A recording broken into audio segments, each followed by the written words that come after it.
ക്ലാസ്സിൽ വിടുതൽ വേണ്ട കൃപ മതി എന്ന് പറയുന്നത് രോഗസൗഖ്യം വിടുതലിൽ പെടുവോ? യേശു കർത്താവും അപ്പോസ്തലന്മാരും രോഗികൾക്ക് സൗഖ്യം കൊടുത്തതായിട്ട് വചനത്തിൽ വായിക്കുന്നു. 18 വർഷം കൂനിയായ സ്ത്രീയെ ബന്ധനം അഴിച്ച് സൗഖ്യം നൽകിയ ആളുകൾ ഉപവാസത്താലും പ്രാർത്ഥനയാലും അല്ലാതെ ഈ ജാതി നീങ്ങി പോവുകയില്ല എന്ന് വചനത്തിൽ വായിക്കുന്നു. രോഗസൗഖ്യവും പൂർണ്ണ വിടുതലും അത് വിടുതലല്ലേ? വിടുതലിന് വേണ്ടി പ്രാർത്ഥിക്കണ്ടേ? വിടുതൽ എന്ന് നാം മനസ്സിലാക്കുമ്പോൾ ആ ചോദ്യം ചോദിച്ചതിന് ഞാൻ കർത്താവിന് നന്ദിയുള്ളവനായിരിക്കുന്നു. വിടുതൽ എന്നുള്ളത് ദൈവമക്കൾക്ക് വേണ്ടിയുള്ളതല്ല. ദൈവമക്കൾ എല്ലാവരും ദൈവത്തിൻ്റെ ഹിതപ്രകാരം ദൈവത്തിൻ്റെ കരങ്ങളിൽ ഇരിക്കുന്നവരാണ്. ദൈവം നമ്മെ പണിയുകയാണ്. നമ്മുടെ തലയിലെ തലമുടി പോലും അവൻ എണ്ണിയിരിക്കുന്നു. അങ്ങനെ ഇരിക്കുമ്പോൾ നമ്മൾക്ക് വിടുതലല്ല ആവശ്യം. കർത്താവേ, എനിക്ക് ഈ രോഗം നീ വന്നു. ഇപ്പോൾ എനിക്കിവിടെ നല്ല പല്ലുവേദനയുണ്ട്. എൻ്റെ ഈ ഒരു പല്ല് ഒടുവിലത്തെ പല്ല് വളരെ ഇളകിയിരിക്കുക, നല്ല വേദനയുണ്ട്.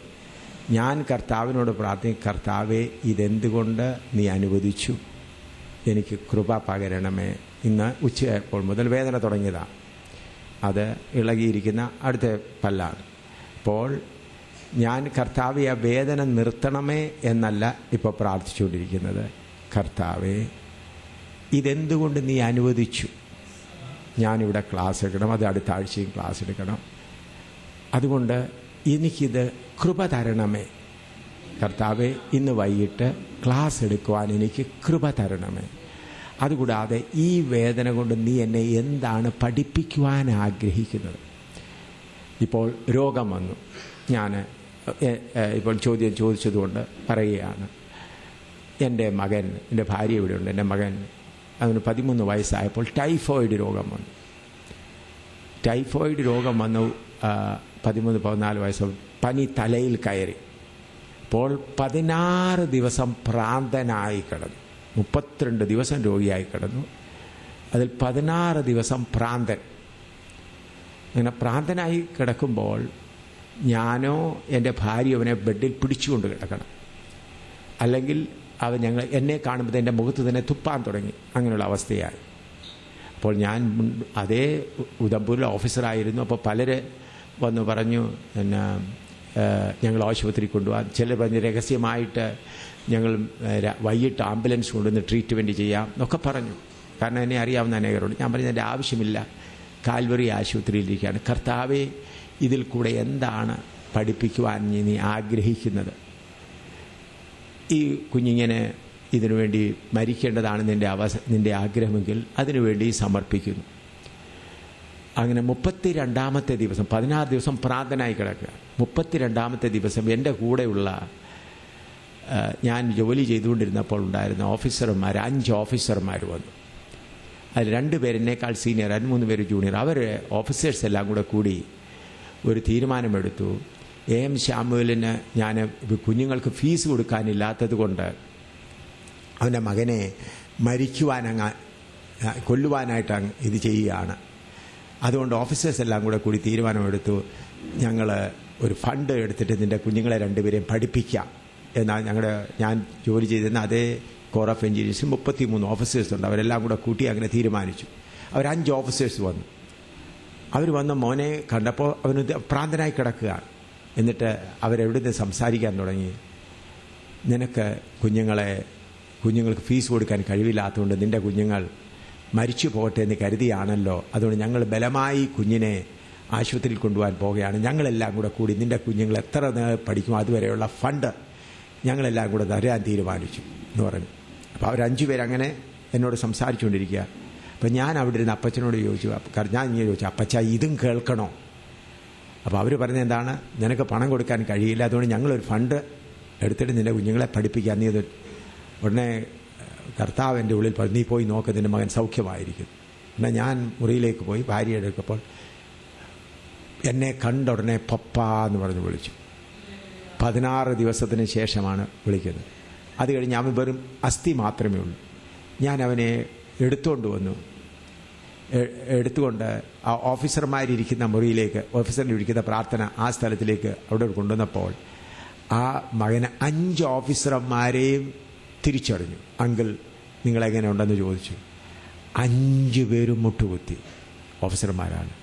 നിന്റെ ദൈവം വലിയവനായ ദൈവമാണെന്ന് ഞങ്ങളിപ്പോൾ മനസ്സിലാക്കുമെന്ന് പറയുവാനിടയായി. അപ്പോൾ എൻ്റെ മകൻ അങ്ങനെ 32 ദിവസം അന്നേരം സൗഖ്യമായി. 32 ദിവസം കിടന്നത് എൻ്റെ കൂടെ വർക്ക് ചെയ്തിരുന്ന മിലിറ്ററിയിൽ, ഞാൻ കർത്താവിൻ്റെ വേലയിലായിരിക്കുകയാണ്. എൻ്റെ കൂടെ ആ ദൈവം ശക്തിയുള്ള ദൈവമാണ്, സത്യവാനായ ദൈവമാണ് എന്ന് വെളിപ്പെടുത്തേണ്ടതിന് വേണ്ടിയായിരുന്നു. അതുകൊണ്ട് എൻ്റെ വിശ്വാസം വർദ്ധിച്ചു. അതുപോലെ അവിടെ സഭയിലുണ്ടായിരുന്ന ഹിന്ദുക്കളായിരുന്നവരുടെ വിശ്വാസം വർദ്ധിപ്പാനിടയായി. അപ്പോൾ ഞാൻ പറഞ്ഞത്, ദൈവമക്കളാകുന്ന നമ്മൾക്ക് വരുന്നത്, നമ്മൾക്ക് വിടുതലല്ല വേണ്ടിയത്.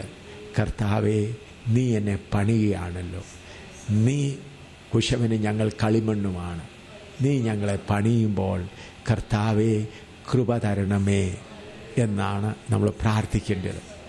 അങ്ങനെ കൃപ പ്രാപിക്കുമ്പോൾ നമ്മൾക്കതിനെ സഹിപ്പാനും കഴിപ്പാനും ഇടയാകും.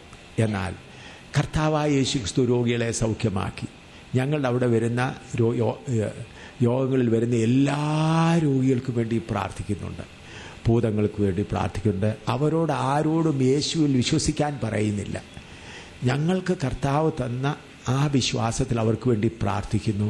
കർത്താവ് എത്ര മുടന്തരെ സൗഖ്യമാക്കുന്നു, ചെകിടരെ കേൾക്കുമാറാക്കുന്നു, അതുപോലെ കുരുടർ കാണുന്നു, ഭൂതങ്ങൾ വിട്ടുപോകുന്നു, എത്രയോ നടക്കുന്നു. അത് ചെയ്യുന്ന കർത്താവായ യേശുക്രിസ്തു മർക്കോസ് സുവിശേഷം 16-ാം അധ്യായത്തിൽ നാം വായിക്കുന്നുണ്ട്. ദൈവം അവരോടുകൂടെ ഇരുന്ന് അത്ഭുതങ്ങൾ പ്രവർത്തിച്ച് വചനത്തെ ഉറപ്പിച്ചു പോകുന്നു. വചനത്തെ ഉറപ്പിക്കുവാനായിട്ടാണ് കർത്താവായ യേശുക്രിസ്തു വേല ആരംഭിച്ചപ്പോൾ പറഞ്ഞു, രോഗികളെ സൗഖ്യമാക്കാൻ പറഞ്ഞു. പോയി പുരതഗ്രസ്തയും മരുത്തരെ എല്ലാം സൗഖ്യമാക്കാൻ പറഞ്ഞു. എന്നാൽ കർത്താവായ യേശുക്രിസ്തു ഉയർത്തെഴുന്നേറ്റ് സ്വർഗത്തിൽ ഭൂമിയിലെ സകലയധികം പ്രാപിച്ച് പറഞ്ഞ് സൗഖ്യമാക്കാനല്ല പറഞ്ഞത്, പോയി ശിഷ്യരാക്കുവാനാണ് പറഞ്ഞത്. അപ്പോൾ മത്തായി 10-ാം അധ്യായത്തിൽ ശിഷ്യന്മാർ ചെയ്ത ശുശ്രൂഷയും നമ്മളെ ഏൽപ്പിച്ച ശുശ്രൂഷയും തമ്മിൽ വലിയ വ്യത്യാസമുണ്ട്. നമ്മെ ഏൽപ്പിച്ച ശുശ്രൂഷ ശിഷ്യരാക്കുക. പത്രോസ് ആദ്യമേ എഴുന്നേറ്റ് പ്രസംഗിക്കുമ്പോൾ രോഗശാന്തിയെക്കുറിച്ചോ രോഗികളെ കൊണ്ടുപോകാൻ പ്രസംഗിക്കാമായിരുന്നു. രോഗത്തിൻ്റെ ഒരു കാര്യം പോലും പറഞ്ഞില്ല. സ്തേഫാനോസിൻ്റെ പ്രസംഗത്തിൽ രോഗസൗഖ്യം പറഞ്ഞില്ല. പൗലോസിൻ്റെ പ്രസംഗത്തിൽ രോഗസൗഖ്യം പറഞ്ഞില്ല. അവരെല്ലാം മനുഷ്യരുടെ ഹൃദയത്തെ ഉഴുവാനായിട്ടാണ് പറഞ്ഞത്. അതുകൊണ്ട് യഥാർത്ഥ സുവിശേഷം പ്രസംഗിക്കുമ്പോൾ രോഗസൗഖ്യം ആളുകളെ ക്രിസ്തുവിലേക്ക് കൊണ്ടുവരാനല്ല, നാം പ്രസംഗിക്കുന്ന വചനം ദൈവവചനമാണെന്ന് വചനത്തെ ഉറപ്പിക്കാൻ ഞങ്ങൾ പ്രവർത്തിക്കുന്ന എല്ലാ സ്ഥലങ്ങളിലും കർത്താവ് അങ്ങനെ അത്ഭുതങ്ങൾ ചെയ്തുകൊണ്ടിരിക്കുന്നു. അത്ഭുതങ്ങൾ ചെയ്യാത്ത ഒരു സ്ഥലവുമില്ല, എല്ലായിടത്തും. എന്നാൽ അത്ഭുതങ്ങളിൽ കൂടെ ഞങ്ങൾ ആരെയും ക്രിസ്തുവിലേക്ക് കൊണ്ടുവരുവാൻ ശ്രമിക്കുന്നില്ല. അത്ഭുതങ്ങളിൽ കൂടെ, കാരണം ഒരാൾ ക്രിസ്തുവിൽ വരണമെങ്കിൽ അവൻ്റെ പാപത്തെക്കുറിച്ച് പശ്ചാത്തപിച്ച് അവൻ്റെ ഹൃദയത്തെ ഉഴുത്, അവൻ്റെ ഹൃദയത്തിലുള്ളതായ ഈ ലോകത്തിൻ്റെ ചിന്തയും ധനത്തിൻ്റെ വഞ്ചനയും ഉഴുതു മാറ്റിയ ശേഷം പരിശുദ്ധാത്മാവ് അവൻ്റെ ഹൃദയത്തിൽ വചനമാകുന്ന വിത്ത് കൊണ്ടുവരണം. രോഗസൗഖ്യത്തിന് വേണ്ടി ഒരാൾ വന്നു കഴിഞ്ഞാൽ കുറച്ച് നാളൊക്കെ അങ്ങനെ പോകും. പിന്നെ അത് കഴിഞ്ഞ് പ്രയാസങ്ങൾ വരുമ്പോൾ മുൻപോട്ട് പോകാൻ കഴിയാതെ പിന്മാറിപ്പോകാൻ സാധ്യതയുണ്ട്. അതുകൊണ്ട് വിടുതലല്ല നമ്മൾക്ക് വേണ്ടിയത് കർത്താവേ നിൻ്റെ കൃപ. കാരണം രോഗത്തിൽ കൂടെ കർത്താവ് നമ്മളെ ശുദ്ധീകരിക്കുന്നു. വിശ്വാസത്തിൽ കൂടെ ഇങ്ങനെ ഓരോ അപകടങ്ങളിൽ കൂടെ ഓരോത്തിൽ കൂടെ കർത്താവ് നമ്മളെ കൂടെ ഇരുന്ന് നാം അവൻ്റെ മകനാണ്. ഇപ്പോൾ ഇന്ന് അതിനെക്കുറിച്ച് വേറെ കുറച്ചുകൂടെ ആഴമായിട്ട് നമ്മൾ ഇന്ന് ചിന്തിക്കുവാൻ പോവുകയാണ്. അപ്പോൾ അങ്ങനെ ഇരിക്കുമ്പോൾ നമ്മുടെ തലയിലെ തലമുടിയും ദൈവം എണ്ണിയിരിക്കുമ്പോൾ അവനെ യോഹന്നാൻ്റെ 10:27 മുതൽ 29 വരുമ്പോൾ കർത്താവിൻ്റെ കരങ്ങളിലാണ് നാം ഇരിക്കുന്നത്. യേശുവിൻ്റെ കരങ്ങളിലാണ് വെച്ചിരിക്കുന്നത്, പിതാവിൻ്റെ കരങ്ങളിലാണ് വെച്ചിരിക്കുന്നത്. അപ്പോൾ നമ്മൾക്ക് സംഭവിക്കുന്നതെല്ലാം അവൻ അപ്പോഴപ്പോൾ അറിഞ്ഞുകൊണ്ടിരിക്കുന്നു. അതുകൊണ്ട് കർത്താവെ വിടുതലല്ല, ഇനി കൃപ വേണമേ എന്ന് പറയണം. എന്നാൽ ഏതെങ്കിലും ഒരു വിശ്വാസി, ഞങ്ങൾ അവിടെ വടക്കേണ്ടിയിൽ ചെയ്യുന്ന വിധം ഇങ്ങനെയാണ്. ആരെങ്കിലും പുതുതായിട്ട് ശിശുക്കളായിട്ട് വന്നിട്ടുണ്ടെങ്കിൽ അവർക്ക് ജോലി വേണം, മറ്റുള്ള കാര്യങ്ങൾ വേണം എന്ന് പറയുമ്പോൾ ഞങ്ങൾ അവർക്ക് വേണ്ടി കർത്താവർക്ക് ജോലി കൊടുക്കണമെന്ന് പ്രാർത്ഥിക്കാറുണ്ട്. എന്നാൽ വളർച്ച പ്രാപിച്ചു കഴിയുമ്പോൾ, ഉദാഹരണമായി നിങ്ങൾക്കൊരു മകനുണ്ട്, മകനുമായിട്ട് നിങ്ങൾ മാർക്കറ്റിൽ പോവുകയാണ്, അവന് 5 വയസ്സേ ഉള്ളൂ, നിങ്ങൾ അരിയും സാധനങ്ങളും മേടിക്കാനായി പോവുകയാണ്. അപ്പോൾ ആ മകൻ കാണുന്നുണ്ടെങ്കിൽ അവിടെ ടോയ് കാറോ അല്ലെങ്കിൽ ബലൂണോ ഇരിക്കുന്നത് എനിക്ക് വേണമെന്ന് പറഞ്ഞ് കരയാൻ തുടങ്ങും. നമ്മൾ കുഞ്ഞിനെ മേടിച്ചു കൊടുക്കും. എന്നാൽ ആ കുഞ്ഞൊരു 20 വയസ്സായി കഴിഞ്ഞാൽ പിന്നെ ബലൂൺ വേണമെന്ന് പറഞ്ഞാൽ അവനോട് ചോദിക്കും, മോനെ നീ പ്രായമായില്ലയോ, നിനക്ക് ബലൂണാണോ വേണ്ടത്, ഇപ്പോൾ വീട്ടിലുള്ള ആവശ്യമില്ല. അതുകൊണ്ട് ദൈവമക്കൾ ആദ്യമായി വളർച്ച പ്രാപിക്കാത്തവർ വളരുന്ന തുടരുമ്പോൾ അവർക്ക് വേണ്ടി കർത്താവേ നീ അവരെ ആശ്വസിപ്പിക്കണമേ, അവരെ പഠിപ്പിക്കണമേ, അവർക്ക് ആവശ്യങ്ങൾ നൽകിത്തരണമെന്ന് പ്രാർത്ഥിക്കും. അതേ സമയത്ത് ഉപദേശത്തിൽ വളർച്ച പ്രാപിപ്പാൻ അവരെ വളർത്തുകയും ചെയ്യും. ഞങ്ങളുടെ അവിടെ 2 വിധത്തിലുള്ളതായ ഉപദേശമാണ് പോകുന്നത്. ആരെങ്കിലും രോഗികളായി കണ്ടാൽ അവരെ നോക്കും, അവർക്ക് സഹിക്കാൻ കർത്താവ് കൃപ കൊടുക്കുന്നുണ്ടെങ്കിൽ സന്തോഷത്തോടെ ഇരിക്കുകയാണെങ്കിൽ പ്രാർത്ഥിച്ചോളാൻ പറയും. അല്ല അവർ കിടക്കയിൽ കിടന്ന് കരയുകയാണ്, അയ്യോ എന്ന് പറയുകയാണ്, ഞാൻ തന്നെ അവരെ ആശുപത്രിയിൽ കൊണ്ടുപോകും. ഞാൻ തന്നെ ആശുപത്രി കൊണ്ട് എൻ്റെ കയ്യിൽ പണമുണ്ടെങ്കിൽ അവരുടെ മരുന്നിന് വേണ്ടി പണം കൊടുക്കും. അത് കഴിഞ്ഞിട്ട് അവരോട് പറയും, കുറച്ചുകൂടെ കഴിഞ്ഞിട്ട് അവരെ പിന്മാറ്റക്കാരായിട്ടല്ല, കർത്താവ് നമ്മൾക്ക് ഈ കുഞ്ഞുങ്ങൾക്ക് നടക്കാനൊക്കെ വാക്കർ പോലെ കൊടുക്കുന്നുണ്ടെന്ന്, കൊച്ചു കുഞ്ഞുങ്ങൾ നടക്കാൻ. അപ്പോൾ സഹോദര, നിനക്കൊരു സഹായം, ആത്മാവിൽ വളർച്ച പ്രാപിക്കുമ്പോൾ നീ ഒന്നുകൂടെ മനസ്സിലായിട്ട്, അപ്പോൾ അവൻ വേദന സഹിക്കാൻ വയ്യാതെ കരയുമ്പോൾ ഉടനെ ഇല്ല നിന്നെ ദൈവം ശുദ്ധീകരിക്കുകയാണെന്ന് പറഞ്ഞാൽ അവർക്കത് പ്രയാസമായിരിക്കും. അങ്ങനെയുള്ളവർക്ക് വിടുതലല്ല, അങ്ങനെയുള്ളവർ ഉടനെ കർത്താവെ വിടുവിക്കണമെന്നല്ല, അവർക്ക് വേണ്ടത് കൊടുത്ത് കർത്താവെ നീ എന്നെ പഠിപ്പിക്കണമേ എന്ന് പറഞ്ഞ് അവർക്ക് സഹായം, അവർക്ക് കൂട്ടായ്മയുടെ വലങ്കൈ കൊടുത്ത് തമ്മിൽ ഭാരങ്ങളെ വഹിച്ച് അങ്ങനെ അവരെ വളർത്തിക്കൊണ്ടു പോവുക. അങ്ങനെ കുറച്ച് ഒരു വളർച്ച പ്രാപിച്ചു കഴിയുമ്പോൾ പിന്നെ അവർക്ക് രോഗം വന്നാലും കഷ്ടം വന്നാലും യേശുവാണ് മതിയായവനെന്ന്, ഞാൻ ക്രിസ്തുവിൻ്റെ ശരീരത്തിൻ്റെ അംഗമാണ്, അവനെൻ്റെ പിതാവാണെന്നുള്ള ബോധ്യം വന്നു കഴിയുമ്പോൾ പിന്നെ ഹൃദയത്തിലെ ഭാരം മാറും. അങ്ങനെ ആത്മാവിൽ വളർച്ച പ്രാപിക്കും. അതുകൊണ്ട് നമ്മൾക്ക് വരുന്ന പ്രയാസങ്ങൾ, രോഗങ്ങളായാലും ദുഃഖങ്ങളായാലും എല്ലാം, അതുകൊണ്ടാണ് റോമർ 8:28 വായിക്കുന്നത്, സകലതും നന്മയ്ക്കായി കൂടി വ്യാപരിക്കുന്നു. അപ്പോൾ അങ്ങനെ വരുന്ന സംഭവങ്ങൾ സഹോദരന്മാരോ പുതിയ വിശ്വാസികളാണെങ്കിൽ അവർക്ക് കൂട്ടായ്മ കൊടുത്ത് വളർത്തി, വിടുതൽ കൊടുത്തിട്ടല്ല, അവരോട് പറഞ്ഞ ദൈവം അനുവദിച്ചിട്ടാണ്. വിടുതൽ എന്നുള്ള ശബ്ദം വരുമ്പോൾ ശത്രുവിൻ്റെ കയ്യിലാണെന്നോ എന്നുള്ളൊരു ചിന്തയായി പോകുന്നു. അയ്യോ ശത്രുവിൻ്റെ കയ്യിൽ നിന്നും, അപ്പോൾ പിന്നെ ഭയം വരികയാണ് അവർക്ക്. എന്നാൽ പ്രിയ സഹോദര, നീ കർത്താവിൻ്റെ കരത്തിലാണിരിക്കുന്നത്, ദൈവത്തിൻ്റെ കരത്തിലാണിരിക്കുന്നത്. ദൈവം അറിയാതെ നിനക്കൊന്നും വരുന്നില്ല എന്ന് പറയുമ്പോൾ അവൻ്റെ ഹൃദയത്തിൽ ധൈര്യം വർദ്ധിക്കുകയും അവൻ ആ ചിന്ത മാറി തന്നെത്താൻ നടക്കാൻ പ്രാപ്തിയാകുകയും ചെയ്യും. അതുകൊണ്ട് വിടുതൽ ദൈവമക്കൾക്ക് ആവശ്യമില്ല, കൃപ ആണ് ആവശ്യം. നാം ഈ ദിവസങ്ങളിൽ വളരെ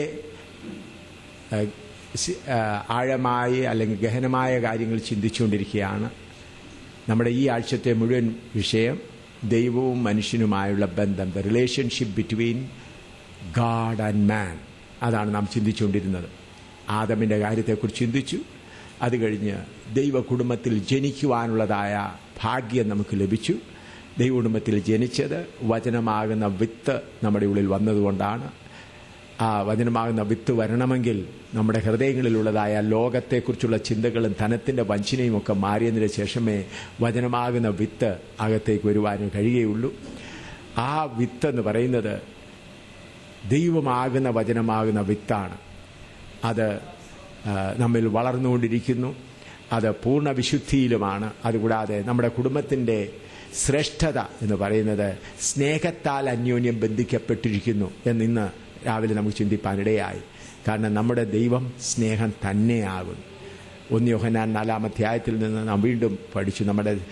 നാം സ്നേഹത്തിൽ വേരൂന്നി മുൻപോട്ട് വന്നു. ദൈവത്തിൻ്റെ കുടുംബത്തെക്കുറിച്ച് ഇന്ന് പകൽക്കാലം ചിന്തിപ്പാനിടയായി. ഞാൻ അതിൽ ഒരു കാര്യം പ്രത്യേകം ഓർപ്പിച്ചു. ആ കുടുംബത്തിൽ കൂടുതൽ ഭൂരിഭാഗം പേരും ഇപ്പോൾ സ്വർഗസ്ഥലങ്ങളിലാണ്. കുറച്ച് പേര് മാത്രമേ ഈ ഭൂമിയിലുള്ളൂ. ഒരേ കുടുംബം, ആ കുടുംബത്തിൻ്റെ നാഥൻ നമ്മുടെ പിതാവാകുന്ന ദൈവം. ആ പിതാവാകുന്ന ദൈവം സ്നേഹം തന്നെയാകുന്നു. അത് നമ്മുടെ കുടുംബത്തിലുള്ള ബന്ധമെന്ന് പറയുന്നത് തമ്മിൽ സ്നേഹിക്കുക എന്നുള്ളതാണ്.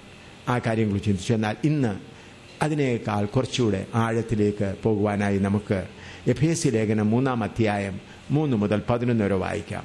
എഫേസ്യ ലേഖനം 3-ാം അധ്യായം 3 മുതൽ എഫേഷ്യൻസ് ചാപ്റ്റർ 3 verse 3 to 11. എഫേസ്യോं की पत्री 3 से 11 तक വായിച്ചാൽ. ഞാൻ മീതെ ചുരുക്കത്തിൽ എഴുതിയതുപോലെ വെളിപ്പാടിനാൽ എനിക്ക് ഒരു മർമ്മം അറിയായി വന്നു എന്ന് നിങ്ങൾ കേട്ടിട്ടുണ്ടല്ലോ. നിങ്ങളത് വായിച്ചാൽ ക്രിസ്തുവിനെ സംബന്ധിച്ചുള്ള മർമ്മത്തിൽ എനിക്കുള്ള ബോധം നിങ്ങൾക്ക് ഗ്രഹിക്കാം. ആ മർമ്മം ഇപ്പോൾ അവന്റെ വിശുദ്ധ അപ്പസ്തോലന്മാർക്കും പ്രവാചകന്മാർക്കും ആത്മാവിനാൽ വെളിപ്പെട്ടതുപോലെ പൂർവ്വകാലങ്ങളിൽ മനുഷ്യർക്ക് അറിയായി വന്നിരുന്നില്ല. അതോ ജാതികൾ സുവിശേഷത്താൽ ക്രിസ്തുയേശുവിൽ കൂട്ടവകാശികളും ഏക ശരീരസ്ഥരും വാഗ്ദത്തത്തിൽ പങ്കാളികളും ആകണം എന്നുള്ളത് തന്നെ. ആ സുവിശേഷത്തിന് ഞാൻ അവന്റെ ശക്തിയുടെ വ്യാപാരപ്രകാരം എനിക്ക് ലഭിച്ച ദൈവത്തിന്റെ കൃപാദാനത്താൽ ശുശ്രൂഷക്കാരനായി തീർന്നു. സകല വിശുദ്ധന്മാരിലും ഏറ്റവും ചെറിയവനായ എനിക്ക് ജാതികളോട് ക്രിസ്തുവിന്റെ അപ്രമേയ ധനത്തെക്കുറിച്ച് പ്രസംഗിപ്പാനും സകലവും സൃഷ്ടിച്ച ദൈവത്തിൽ അനാദികാലം മുതൽ മറഞ്ഞുകിടന്ന മർമ്മത്തിന്റെ വ്യവസ്ഥ ഇന്നതെന്ന് എല്ലാവർക്കും പ്രകാശിപ്പാനുമായി ഈ കൃപ നൽകിയിരിക്കുന്നു. അങ്ങനെ ഇപ്പോൾ സ്വർഗത്തിൽ വാഴ്ചകൾക്കും അധികാരങ്ങൾക്കും ദൈവത്തിന്റെ ബഹുവിധമായ ജ്ഞാനം അവൻ നമ്മുടെ കർത്താവായ യേശുക്രിസ്തുവിൽ നിവർത്തിച്ച അനാദി നിർണയപ്രകാരം സഭ മുഖാന്തരം അറിയായി വരുന്നു. മതി, പ്രാർത്ഥിക്കാം. കർത്താവെ, ഇന്ന് വയ്യ സമയത്ത് നിന്റെ ദാസീദാസന്മാരെ നീ കൂട്ടിയൊരുത്തനാൽ സ്തോത്രം. പരിശുദ്ധാത്മാവാകുന്ന ദൈവമേ, നീയാണ് ഞങ്ങളുടെ അധ്യാപകൻ. എന്നെയും ഇവിടെ കൂടി വന്നിരിക്കുന്ന സകലരെയും നീ പഠിപ്പിക്കണമേ. ആരുടെയെങ്കിലും ഹൃദയം ഈ ലോകത്തിൻ്റെ ദൈവം കുരുടാക്കി വെച്ചിട്ടുണ്ടെങ്കിൽ കർത്താവെ, അവരുടെ ഹൃദയത്തെ സ്വാതന്ത്ര്യപ്പെടുത്തണമേ. നിന്റെ വചനം ഗ്രഹിപ്പാൻ അവർ കൃപ നൽകണമേ. യേശുവിൻ്റെ വിലയേറിയ നാമത്തിൽ തന്നെ ആമേൻ. ഇവിടെ എഫേസ്യ ലേഖനം 3-ാം അധ്യായം 3 മുതൽ 11 വാക്യങ്ങളിൽ സഭ എന്നുള്ള വിഷയത്തെക്കുറിച്ചാണ്, ആ മർമ്മത്തെക്കുറിച്ച് നിങ്ങളിവിടെ ഇരിക്കുന്ന മിക്കവാറും എല്ലാവർക്കും നല്ലവണ്ണം അറിയാം എന്ന് ഞാൻ വിശ്വസിക്കുന്നു. അതുകൊണ്ട് സഭയെന്നുള്ള വിഷയത്തിലേക്കല്ല നാം ശ്രദ്ധ കൊണ്ടുപോകുന്നത്, അതെല്ലാവർക്കും അറിയാവുന്നതുകൊണ്ട് ആ മർമ്മം നാമും ദൈവവുമായിട്ടുള്ള ബന്ധം എന്നുള്ള വിഷയത്തിൽ അതിൻ്റെ 3-ാം അധ്യായത്തിൻ്റെ 6-ാം വാക്യം ഒന്ന് വായിച്ചാൽ 3:6 3 അതോ ജാതികൾ സുവിശേഷത്താൽ ക്രിസ്തുയേശുവിൽ കൂട്ടവകാശികളും ഏക ശരീരസ്ഥരും. നാം ദൈവവുമായുള്ള ബന്ധത്തിൽ വരുമ്പോൾ ആദ്യമേ ആദാമിന്റെ സൃഷ്ടികാര്യം പറഞ്ഞു. അത് കഴിഞ്ഞിട്ട് നാം അവന്റെ മക്കളാകുന്നു, അവന്റെ കുടുംബത്തിൽ ജനിക്കപ്പെട്ട മക്കൾ. എന്നാൽ അതിലും കൂടുതലായ ഒരു ബന്ധമാണ് നമ്മെക്കുറിച്ച് ദൈവം ആഗ്രഹിക്കുന്നത്. ഏക ശരീരസ്ഥർ. ദൈവവുമായിട്ടുള്ള ബന്ധം എത്ര ആഴമായിട്ടുള്ളതാണെന്ന് ചിന്തിക്കണം. സുവിശേഷ നിമിത്തം നമുക്ക് അവന്റെ ശരീരത്തിന്റെ അംഗമായി തീരുവാൻ ഭാഗ്യം ലഭിക്കും. ദൈവവും നാമും തമ്മിലുള്ള ബന്ധമെന്ന് പറയുന്നത്, നേരത്തെ ഞാൻ പറഞ്ഞു അബ്രഹാമിനും ഇസ്രായേൽ മക്കൾക്കെല്ലാം അവൻ ദൈവമായി വെളിപ്പെട്ടു. യോഹന്നാൻ സ്നാപകൻ വരെ അവൻ ദൈവമായി വെളിപ്പെട്ടു. എന്നാൽ യേശുക്രിസ്തു വന്ന ശേഷം, പരിശുദ്ധാത്മാവിനെ അയച്ച ശേഷം അവൻ നമുക്ക് പിതാവായി തീർന്നു. നാം അവന്റെ മക്കൾ. അപ്പോൾ ദൈവത്തിനുള്ള ബന്ധത്തെക്കാൾ കുറച്ചുകൂടെ ആഴമായ ബന്ധം മകനും പിതാവും മകനും തമ്മിലുള്ളൊരു ബന്ധമായി. അങ്ങനെയാണ് നമ്മുടെ സകല ആവശ്യങ്ങളും. ഞാൻ ഇന്നലെ കഴിഞ്ഞ ദിവസം പറഞ്ഞല്ലോ, നമ്മൾ പറയുന്നതിന് മുൻപേ നമ്മുടെ സ്വർഗീയ പിതാവ് സകല നമ്മൾക്ക് ആവശ്യമുള്ളത് ഇന്നതെന്ന് അറിയുന്നു. അങ്ങനെ നമ്മൾക്ക് ആത്മാവും തന്നു, അബ്ബാ പിതാവേ എന്ന് വിളിക്കാനുള്ള അവകാശവും തന്നത്. കൂടാതെ പുത്രത്വത്തിന്റെ അധികാരവും ദാസത്വത്തിന്റെ ആത്മാവിന്റെ കാര്യവും പുത്രത്വത്തിന്റെ ആത്മാവിന്റെ കാര്യവും ഞാൻ വ്യക്തമായി പഠിപ്പിച്ചല്ലോ. ഇന്ന് സഭകളിൽ അനേകർക്ക് ദാസത്വത്തിന്റെ ആത്മാവാണ് വസിക്കുന്നത്. കാരണം അവരെ ശരിയായ വചനം പഠിപ്പിക്കാത്തത് കൊണ്ട്. ദാസത്വത്തിന്റെ ആത്മാവല്ല, പുത്രത്വത്തിന്റെ ആത്മാവിലാണ് നാം മുൻപോട്ട് പോകേണ്ടതെന്ന് പറയുവാനിടയായി. എന്നാൽ അതിലും ആഴമായ ഒരനുഭവമാണ് ഇവിടെ വരുന്നത്. സുവിശേഷം നാം ഏക ശരീരസ്ഥരായി തീരുക. ഹല്ലേലൂയ. പ്രിയമുള്ളവരെ, ദൈവവുമായി നാം ഏക ശരീരസ്ഥരായി തീരുമ്പോൾ നമ്മൾക്ക് പിന്നെ ഒന്നിനെക്കുറിച്ചും ഭാരപ്പെടേണ്ട ആവശ്യം ഇല്ല. ഉദാഹരണമായി, ഇപ്പോൾ ഈ കയ്യിൽ ഒരു കൊതുക് കടിച്ചു. ഈ കൈ പോയിട്ട് തലയോട് പറയണ്ട, എന്നെ കൊതുക് കടിക്കുന്നു, നീ വന്ന് എന്നെ സഹായിക്കാൻ. കൊതുക് കടിക്കുമ്പോഴേ തല ഓർഡർ കൊടുക്കുന്നു, മറ്റേ കൈ വന്ന് ആ കൊതുകിനെ അടിച്ചു മാറ്റാനായിട്ട്. ഈ കൈ പറയാതെ തന്നെ, കാരണം ഈ കൈ ത്വക്ക് മൂലം, അത് നരമ്പുകൾ മൂലം തലച്ചോറുമായി ബന്ധപ്പെട്ടിരിക്കുക. അതുപോലെയാണ് നമ്മുടെ സ്വർഗീയ പിതാവ്. നാം ഏക ശരീരസ്ഥരായി കഴിയുമ്പോൾ നിങ്ങളുടെ പുറത്തൊരു ഒരു ചെറിയ ഉറുമ്പ് കടിക്കുന്നു, വിരളയിൽ ഒരു ഉറുമ്പ് കടിക്കുന്നു, അല്ലെങ്കിൽ വിരൽ എവിടെയെങ്കിലും കല്ലേ തട്ടി, അപ്പോൾ ആ വിരൽ പോയി ഒന്നും പറയേണ്ട ആവശ്യമില്ല, തലയ്ക്ക് പെട്ടെന്ന് അറിവ് കിട്ടുന്നു. അത് കഴിഞ്ഞ് മറ്റേ അതിന് സഹായിക്കാനായിട്ട് വരുന്നു. അതുപോലെയുള്ള അടുത്ത ബന്ധമാണ് നാമും ദൈവവുമായിട്ടുള്ള ബന്ധം. ഏക ശരീരസ്ഥർ. ഹല്ലേലൂയ. ഒരു ശരീരം, ഏക ശരീരസ്ഥരാകുക, അതെത്ര ആഴമേറിയ അനുഭവമാണ്. കൊലോസ്യർ 1:18 വായിച്ച ആ ശരീരത്തിന്റെ തല നിങ്ങൾക്ക് അറിയാവുന്നതാണ്, വായിച്ചു പോകാം. കൊലോസ്യർ 1:18, കൊലോസിയേക്ക 18, കൊലോസിയൻസ് 1:18 വായിച്ചാൽ. അവൻ സഭ എന്ന ശരീരത്തിന്റെ തലയുമാകുന്നു, സകലത്തിലും താൻ. അപ്പോൾ ആ ശരീരത്തിന്റെ തലയായി ക്രിസ്തു ശരീരമാണ്. ഇത് അലങ്കാരമായിട്ടുള്ള അതല്ല, വാസ്തവമായി വരേണ്ടതാണ്. നാം ഓരോരുത്തരും സഭയാകുന്ന അതിൻ്റെ ശരീരത്തിൻ്റെ അംഗങ്ങൾ കർത്താവായ യേശു ക്രിസ്തു തല.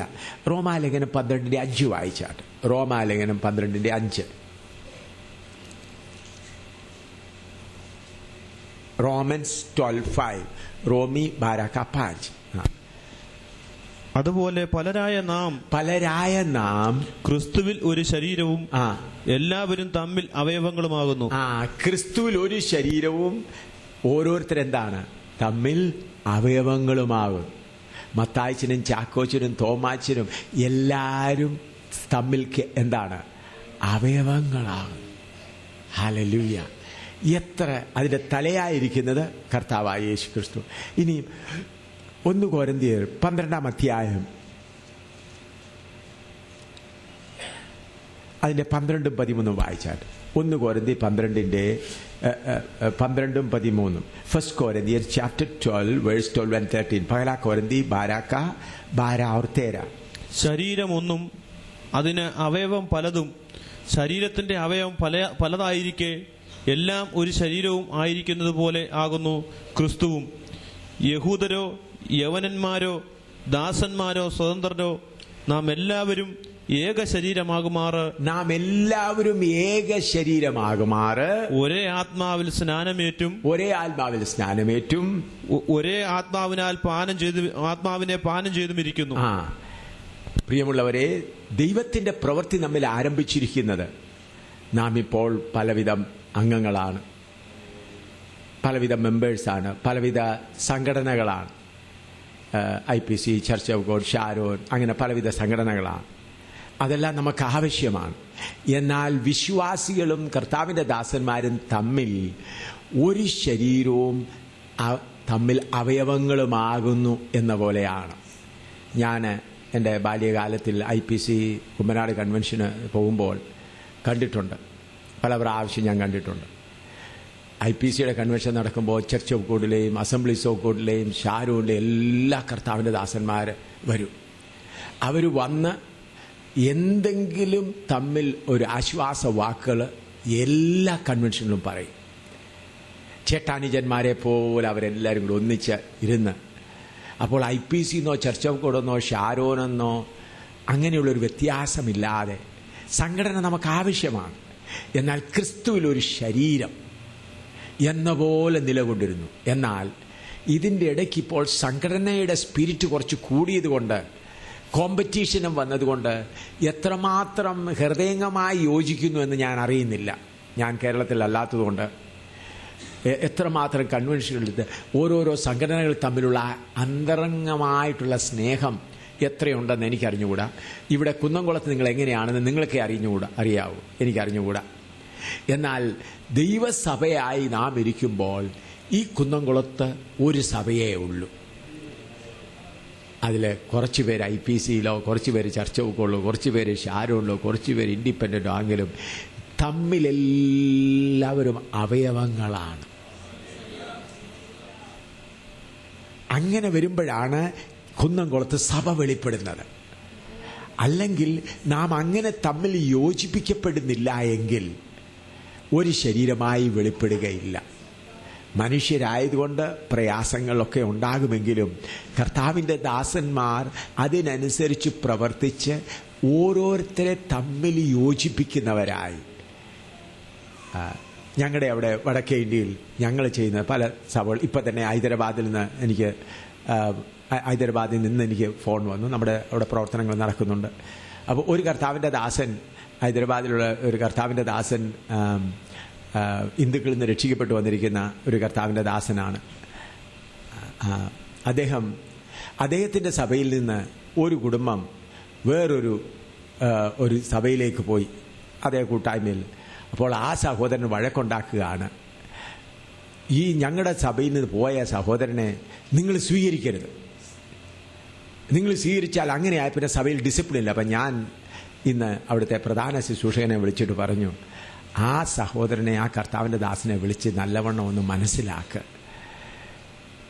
നിങ്ങളുടെ സഭയിൽ നിന്ന് പോയ ആ സഹോദരനെ മറ്റേ സഭയിലുള്ള ശുശ്രൂഷകൻ അവനെ സ്വീകരിച്ച് സ്നേഹത്തോടെ വളർത്തട്ടെ. വളർത്തിക്കഴിഞ്ഞ് അവൻ്റെ ഹൃദയത്തിലുള്ള കയ്പ് മാറിക്കഴിയുമ്പോൾ ശുശ്രൂഷൻ തന്നെ മറ്റേ ശുശ്രൂഷകനെ വിളിച്ചിട്ട് ഒന്നിച്ചൊരാഹാരമൊക്കെ കൊടുത്തു കഴിഞ്ഞ് സ്നേഹത്തോടെ ആ സഹോദരൻ അതേ സഭയിൽ തന്നെ മടങ്ങിപ്പോകാനിടയാകും. അപ്പോൾ അതിനു പകരം കയറ്റാതിരിക്കരുതെന്ന് പറഞ്ഞാൽ, നിങ്ങൾ പിണങ്ങിപ്പോയിരിക്കുന്നത് കയറ്റാതിരിക്കാൻ പറഞ്ഞാൽ ഉടനെ അത് ആ സഹോദരൻ പിന്മാറിപ്പോകുവാനിടയാകും. ഞങ്ങൾ അവിടെ വടക്കേണ്ടിയിൽ ചെയ്യുന്ന ഇത് ഇങ്ങനെയാണ്.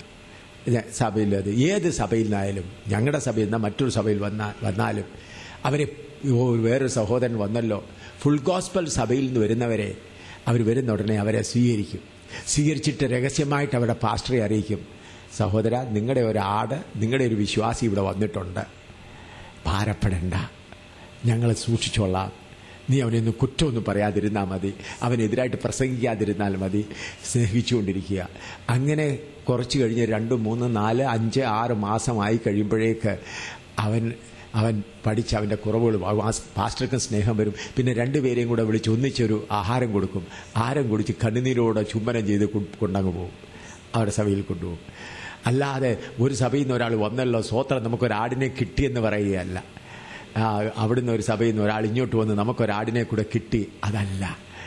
വാസ്തവത്തിൽ ദൈവത്തിൻ്റെ സ്നേഹം എന്ന് പറയുന്നത്, നാം ഒരേ ആത്മാവിനെ പാനം ചെയ്തിരിക്കുന്നു, ഒരേ സ്നാനം. അപ്പോൾ അങ്ങനെ വരണമെങ്കിൽ നാം ഒരേ കുടുംബത്തിൽപ്പെട്ടവർ, ഏക ശരീരസ്ഥർ എന്നുള്ളത്. ഉപദേശ വ്യത്യാസമായി ഫുൾ ഗോസ്പൽ അല്ലാത്തവരോട് ചേരണമെന്നല്ല ഞാൻ പറയുന്നത്. രക്ഷിക്കപ്പെട്ട് സ്നാനപ്പെട്ട് പരിശുദ്ധാത്മനിറവ് പ്രാപിച്ച് വേർപാട് പാലിക്കുന്ന ദൈവമക്കൾ അവർ ഏത് സംഘടനയിലുള്ളവരായാലും ഒരു ശരീരമാണ്. അതെപ്പോഴും നിങ്ങൾ ഓർക്കണം, ഒരു ശരീരം. നമ്മുടെ കർത്താവിൻ്റെ ദാസന്മാരാകുന്ന നമ്മൾക്ക് തന്ന ശുശ്രൂഷ എന്താണ്? പലപ്പോഴും ദൈവദാസന്മാരുടെ ശുശ്രൂഷ എന്താണെന്ന് ദൈവദാസന്മാർ പൂർണ്ണമായി ചിലപ്പോൾ അറിയുന്നില്ല. ആ ശുശ്രൂഷയെക്കുറിച്ച് പൗലോസ് എഫേസ്യ ലേഖനത്തിൽ നല്ലവണ്ണം വിവരിച്ചു പറഞ്ഞിട്ടുണ്ട്. എഫേസ്യ ലേഖനം 4-ാം അധ്യായം എടുത്താട്ട്. എഫേസ്യ ലേഖനം 4-ാം അധ്യായം അതിൻ്റെ 11 മുതൽ വായിച്ചാട്ട്. അവൻ ചിലരെ അപ്പോസ്തലന്മാരായും ചിലരെ പ്രവാചകന്മാരായും ചിലരെ സുവിശേഷകന്മാരായും ചിലരെ ഇടയന്മാരായും ഉപദേഷ്ടാക്കന്മാരായും നിയമിച്ചിരിക്കുന്നു. അത് നാം എല്ലാവരും വിശ്വാസത്തിലും ദൈവപുത്രനെ കുറിച്ചുള്ള പരിജ്ഞാനത്തിലുമുള്ള ഐക്യതയും തികഞ്ഞ പുരുഷത്വവും ക്രിസ്തുവിന്റെ സമ്പൂർണതയായ പ്രായത്തിന്റെ അളവും പ്രാപിക്കുവോളം വിശുദ്ധന്മാരുടെ യഥാസ്ഥാനത്തിനായുള്ള ശുശ്രൂഷയുടെ വേലയ്ക്കും ക്രിസ്തുവിന്റെ ശരീരത്തിന്റെ ആത്മീയ വർധനയ്ക്കും ആകുന്നു. അങ്ങനെ നാം ഇനി മനുഷ്യരുടെ ചതിയാലും ഉപായത്താലും തെറ്റിച്ചു കളയുന്ന തന്ത്രങ്ങളിൽ കുടുക്കി പോകുവാൻ തക്കവണ്ണം ഉപദേശത്തിന്റെ ഓരോ കാറ്റിനാൽ അലഞ്ഞുള്ളുന്ന ശിശുക്കളായിരിക്കാതെ സ്നേഹത്തിൽ സത്യം സംസാരിച്ചുകൊണ്ട് ക്രിസ്തു എന്ന തലയോളം സകലത്തിലും വളരുവാൻ ഇടയാകും. ശരീരം മുഴുവനും യുക്തമായി ചേർന്ന് ഏകീഭവിച്ചും ഓരോ അംഗത്തിന്റെ അതത് വ്യാപാരത്തിനൊത്തവണ്ണം ഉദവി ലഭിക്കാനുമുള്ള ഏത് സന്ധിയാലും സ്നേഹത്തിലുള്ള വർധനയ്ക്കായി അവനിൽ നിന്ന് വളർച്ച പ്രാപിക്കുന്നു. ശരീരം മുഴുവനും യുക്തമായി ചേർന്ന്. ഞാൻ കർത്താവിന്റെ ദാസൻ ജോർജ് ഇങ്ങോട്ട് വന്നാണ്. കർത്താവിന്റെ ദാസൻ ജോർജ് ഇങ്ങോട്ട് വന്നാണ്. നിങ്ങളെ ഒന്ന് മനസ്സിലാക്കിക്കാൻ വേണ്ടി ഇവിടോട്ട് വന്നാൽ. ഞങ്ങളുടെ ചാർട്ടും മറ്റ് അതിൻ്റെ ഇതെല്ലാം ഉണ്ട്. അതെല്ലാം കൂടെ എടുത്ത് കാണിക്കേണ്ട ആവശ്യമില്ലല്ലോ എന്ന് വിചാരിച്ചാണ്. നിങ്ങളെ ഒന്ന് ഓർപ്പിക്കാനായിട്ടാണ്. മനുഷ്യ ശരീരം, ഈ മനുഷ്യ ശരീരത്തിൽ എത്ര അസ്ഥികളുണ്ട്? ഈ കൈ ഒന്ന് എടുത്ത് നോക്കിയാൽ ഒരു വിരളിൽ തന്നെ 3 അസ്ഥികളുണ്ട്. ഇതെല്ലാം കൂടെ യോജിച്ചാണ് ഒരു ശരീരമായി തിരിഞ്ഞത്. ചിന്തിച്ചാട്ട് ഇതാണ് ക്രിസ്തുവാകുന്ന ശരീരമാകുന്ന സഭ. ഈ സഭയിൽ തല കർത്താവായ യേശുക്രിസ്തു. ആ തലയാകുന്ന കർത്താവായ യേശുക്രിസ്തുവിൽ ഓരോരുത്തരും അംഗങ്ങളായി യോജിപ്പിക്കണം. ഓരോരുത്തർ അംഗങ്ങളായി യോജിച്ചേ മതിയാകുള്ളൂ.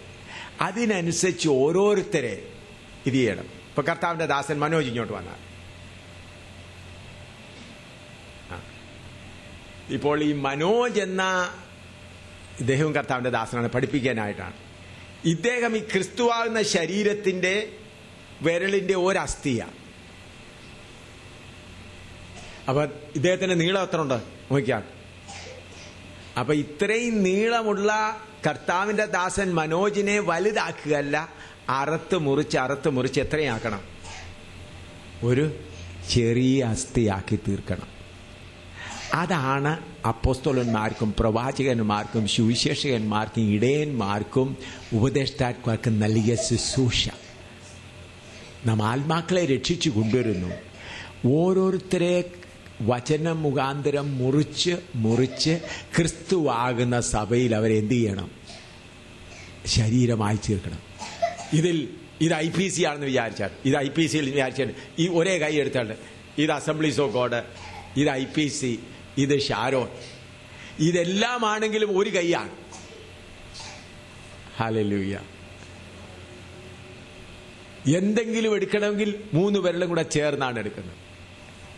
അങ്ങനെ നിൽക്കുമ്പോഴാണ് ഒരു സഭയായി വെളിപ്പെടുന്നത്. അതിനുവേണ്ടിയുള്ള പ്രവർത്തനമാണ് അപ്പോസ്തലന്മാർ ചെയ്യേണ്ടത്. ഓരോരുത്തരെ കൊണ്ടൊന്ന് മുറിച്ച് എന്ത് ചെയ്യണം? അവരെ സൈസാക്കി ചേർക്കണം. അങ്ങനെ നാം ഓരോരുത്തർ, അപ്പൊ ഈ വലിയ കർത്താവിന്റെ ദാസൻ ഇദ്ദേഹത്തെ മനോജിനെ ഇത്രയും നീളത്തിൽ ഇവിടെ കൊണ്ട് വയ്ക്കാൻ ഒക്കുമോ? പറഞ്ഞാൽ ഇത്രയും നീളത്തിൽ കൊണ്ട് ചേർക്കാൻ ഒക്കുമോ? ഇല്ല. ഇദ്ദേഹത്തെ മുറിച്ച് ഇത്രയും ആക്കണം, ഈ അസ്ഥിയുടെ ആക്കണം. അങ്ങനെ കർത്താവിൽ വന്നു കഴിഞ്ഞ് നമ്മുടെ ഓരോ വലിപ്പങ്ങളും സ്വയങ്ങളും ഓരോന്ന് വചനത്താലും പരീക്ഷയാലും പരിശോധനയാലും തീച്ചുളയാലും ഓരോന്ന് മുറിച്ച് സൈഡിൽ കൊണ്ടുവരുമ്പോൾ, ഇപ്പൊ ഇതേ മനോജിനെ ഇതേ വിരളിൽ ഇങ്ങനെ ഇതേ നീളത്തിൽ അങ്ങ് ചേർത്താന്ന് വിചാരിച്ചാട്ട്, ഇത്രയും നീളത്തിൽ മനോജിനെ വെച്ച് കഴിഞ്ഞാൽ ഈ വിരളെങ്ങനെ ഇരിക്കും? ഇത്രയും നീളം കാണും. എന്തോ ചെയ്യാനൊക്കുമോ? ഒക്കുകയില്ല. അതുപോലെ വാസ്തവമായി അപ്പോസ്തലന്മാർക്കും പ്രവാചകന്മാർക്കും ഉപദേഷ്ടാക്കന്മാർക്കും പാസ്റ്റേഴ്സിനും ടീച്ചേഴ്സിനും കൊടുത്തിരിക്കുന്ന വേല എല്ലാവരെയും ക്രിസ്തുവിൽ തികയുള്ളവരാക്കി ഏത് സന്ധിയാലും അവിടെ എഴുതിയിട്ടുണ്ട് ഏത്. അപ്പോൾ ഓരോ ജോഡിനനുസരിച്ച് ഓരോരുത്തരെ മുറിച്ച് ഒന്നാക്കണം. അതിനനുസരിച്ച് അങ്ങനെ ക്രിസ്തുവിന്റെ ശരീരം ആത്മീയമായി കാണപ്പെടണം. അങ്ങനെ വരുമ്പോഴാണ്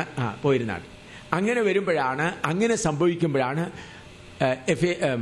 അപ്പോസ്തല പ്രവൃത്തി 4-ാം അധ്യായത്തിന്റെ 32-31 വായിച്ചാട്ട്. അങ്ങനെ വന്നു കഴിയുമ്പോൾ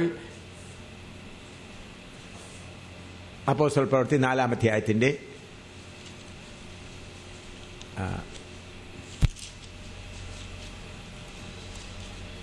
അതിന്റെ 32-31 വായിച്ചാട്ട്. വിശ്വസിച്ചവരുടെ കൂട്ടം ഏക ഹൃദയവും ഏക മനസ്സുമുള്ളവരായിരുന്നു. തനിക്കുള്ളതൊന്നും സ്വന്തമെന്ന് ആരും പറഞ്ഞില്ല. സകലവും അവർക്ക് പൊതുവായിരുന്നു. അതിന്റെ 33, 34 കൂടെ വായിച്ചാൽ. അപ്പസ്തോലന്മാർ മഹാശക്തിയോടെ കർത്താവായ യേശുവിന്റെ പുനരുത്ഥാനത്തിന് സാക്ഷ്യം പറഞ്ഞു വന്നു. എല്ലാവർക്കും ധാരാളം കൃപ ലഭിച്ചിരുന്നു. മുട്ടുള്ളവൻ ആരും അവരിൽ ഉണ്ടായിരുന്നില്ല.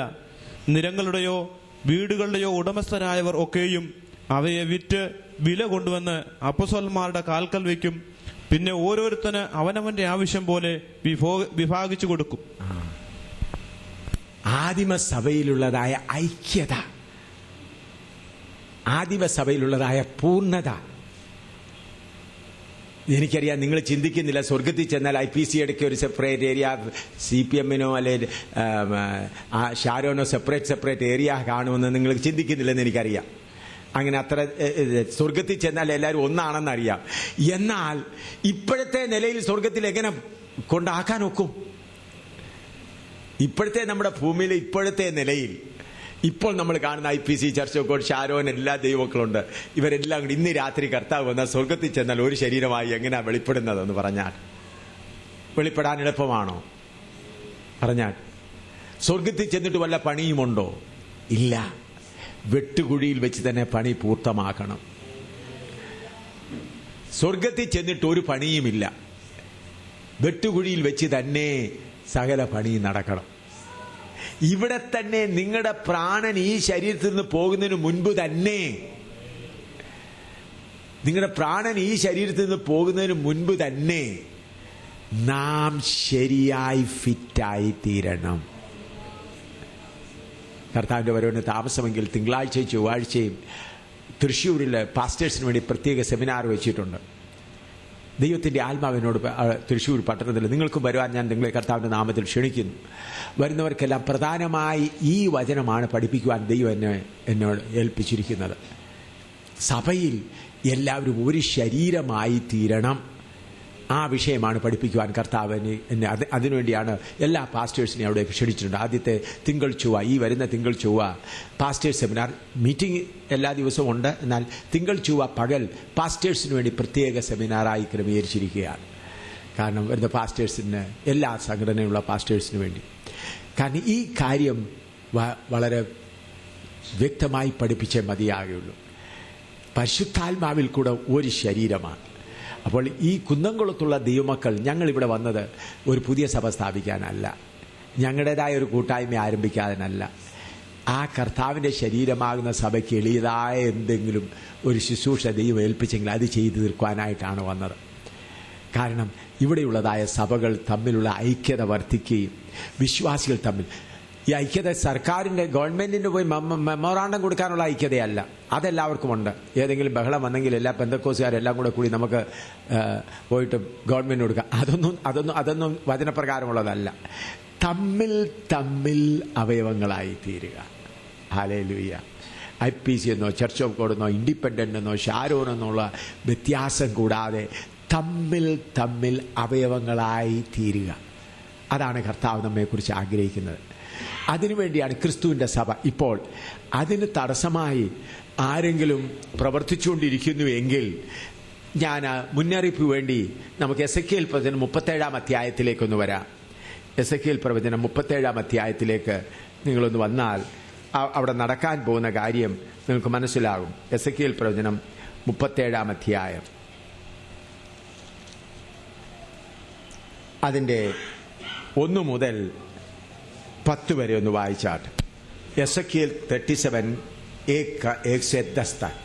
एसएकिएल 37 का 37 का 1 से 10 तक. യഹോവയുടെ കൈ എന്റെ മേൽ വന്നു. യഹോവയുടെ ആത്മാവിൽ എന്നെ പുറപ്പെടുവിച്ച് താഴ്വരയുടെ നടുവിൽ നിർത്തി. അത് അസ്ഥികൾ കൊണ്ട് നിറഞ്ഞിരുന്നു. അവൻ എന്നെ അവയുടെ ഇടയിൽ കൂടി ചുറ്റി ചുറ്റി നടക്കുമാറാക്കി. അവ താഴ്വരയുടെ പരപ്പിൽ എത്രയും അധികമായിരുന്നു. അവ ഏറ്റവും ഉണങ്ങിയുമിരുന്നു. അവൻ എന്നോട്, മനുഷ്യപുത്ര, ഈ അസ്ഥികൾ ജീവിക്കുമോ എന്ന് ചോദിച്ചു. അതിന് ഞാൻ, യഹോവയായ കർത്താവേ, നീ അറിയുന്നു എന്ന് ഉത്തരം പറഞ്ഞു. അവൻ എന്നോട് കൽപ്പിച്ചത്, നീ ഈ അസ്ഥികളെക്കുറിച്ച് പ്രവചിച്ച് അവയോട് പറയേണ്ടത്, ഉണങ്ങിയ അസ്ഥികളെ, യഹോവയുടെ വചനം കേൾപ്പീൻ. യഹോവയായ കർത്താവ് ഈ അസ്ഥികളോട് ഇപ്രകാരം അരുളി ചെയ്യുന്നു, നിങ്ങൾ ജീവിക്കേണ്ടതിന് ഞാൻ നിങ്ങളിൽ ശ്വാസം വരുത്തും.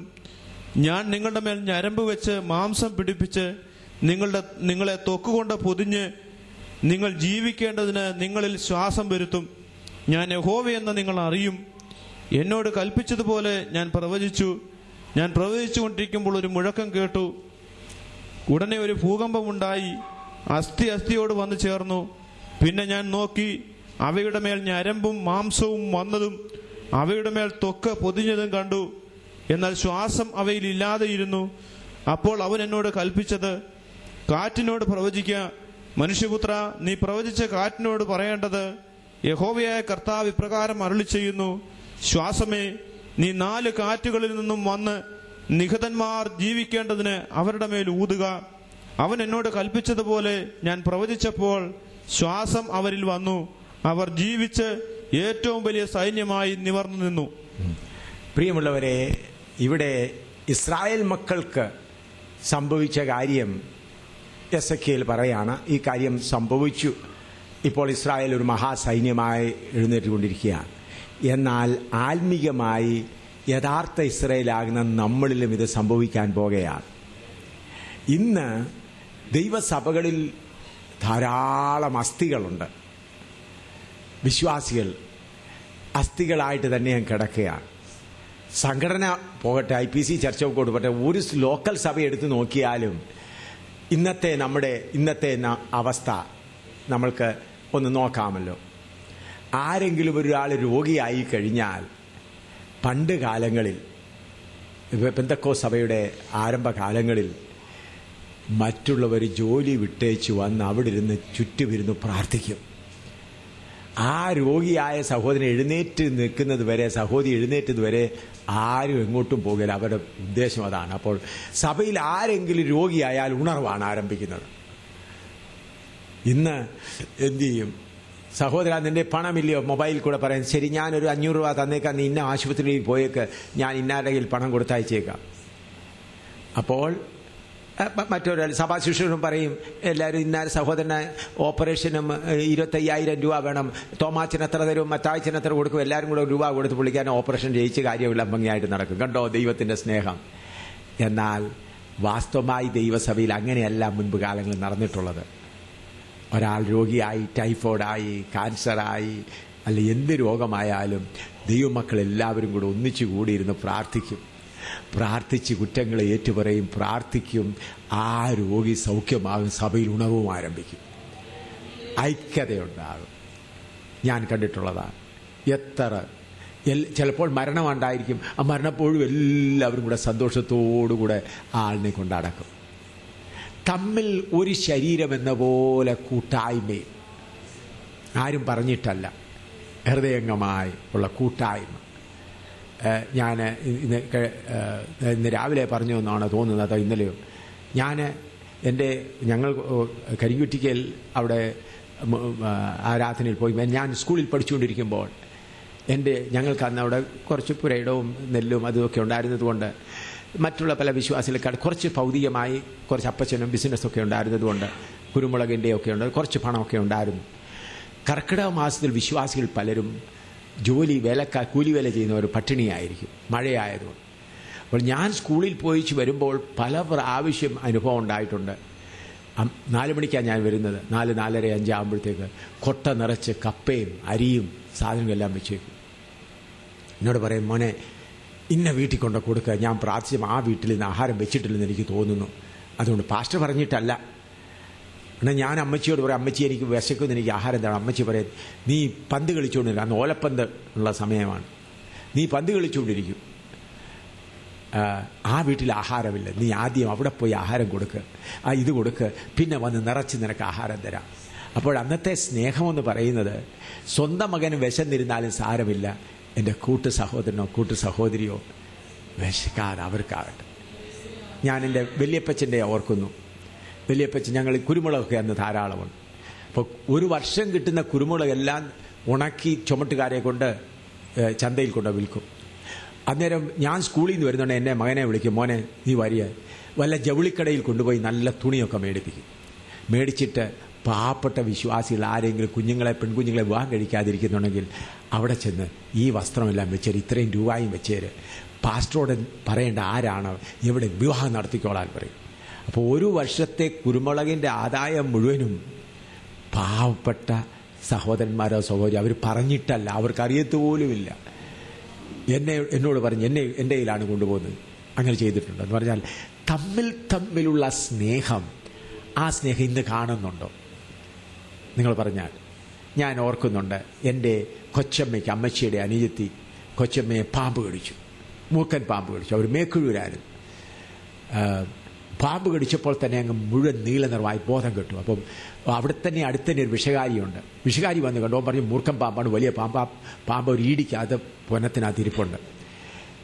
അവൻ പറഞ്ഞു ഞാൻ വിഷം ഇറക്കിക്കാമെന്ന് പറഞ്ഞു. അവർ പറഞ്ഞു വേണ്ട. പ്രാർത്ഥിക്കാൻ തുടങ്ങി. എല്ലാവരും കൂടെ ഉപവാസി പ്രാർത്ഥനയാണ്. ആദ്യ ദിവസം, രണ്ടാമത്തെ ദിവസം ഞാൻ ചെയ്തു. അപ്പോൾ കൊച്ചമ്മ നീലിച്ച് കിടക്കുക, ബോധമില്ലാതെ കിടക്കുക. എല്ലാവരും ഉണ്ട്. മൂന്നാമത്തെ ദിവസം ഉച്ചയായപ്പോൾ കൊച്ചമ്മ ചാടി എഴുന്നേരങ്ങ് ഛർദ്ദിച്ചപ്പോൾ നീല നിറം മുഴുവനും അങ്ങ് പോയി. ഉടനെ ആ വിഷകാരി വന്നിട്ട് പറയുന്നു, വാസ്തവത്തിൽ നിങ്ങളുടെ ദൈവം എത്ര വലിയ ദൈവമാണ്, ഹിന്ദുവാണ്. അപ്പോൾ ആ കൊച്ചമ്മയെ പാമ്പ് കടിച്ചത് ആ സഭയ്ക്ക് ഒരു ഉണർവിന് കാരണമായി. ഹല്ലേലൂയ. അപ്പോൾ എല്ലാവരും ഇന്നത്തെ കാലത്താണെങ്കിൽ പാമ്പ് കടിച്ച് ചില മൊബൈൽ അവിടെ എന്താ പാമ്പ് കടിച്ചോ, ആശുപത്രി കൊണ്ടുപോയോ, ഇല്ല പണത്തിന് വല്ലതും കുറവുണ്ടോ, ഞാൻ പണം അയച്ചു തന്നേക്കാം. ഇതല്ല കൂട്ടായ്മ. തമ്മിൽ ഭാരങ്ങളെ ചുമക്കുന്ന എന്ന് പറഞ്ഞാൽ, ഉദാഹരണമായി ഈ കയ്യിൽ ഇതെടുക്കുന്ന ഭാരമാണെങ്കിൽ ഈ കൈ പറയാതെ മറ്റേ കൈ വന്ന് സഹായിക്കും. ഇതാണ് ദൈവമക്കൾ തമ്മിലുള്ള കൂട്ടായ്മ. അതാണ് ക്രിസ്തുവിൻ്റെ ശരീരം. ആദിമകാലത്ത് അങ്ങനെയായിരുന്നു. പെന്തക്കോസ്തിന്റെ പ്രവർത്തനം ആരംഭിച്ചപ്പോഴും അങ്ങനെയായിരുന്നു. എന്നാൽ ഇപ്പം എല്ലാ അസ്ഥികൾ മാത്രമാണ്.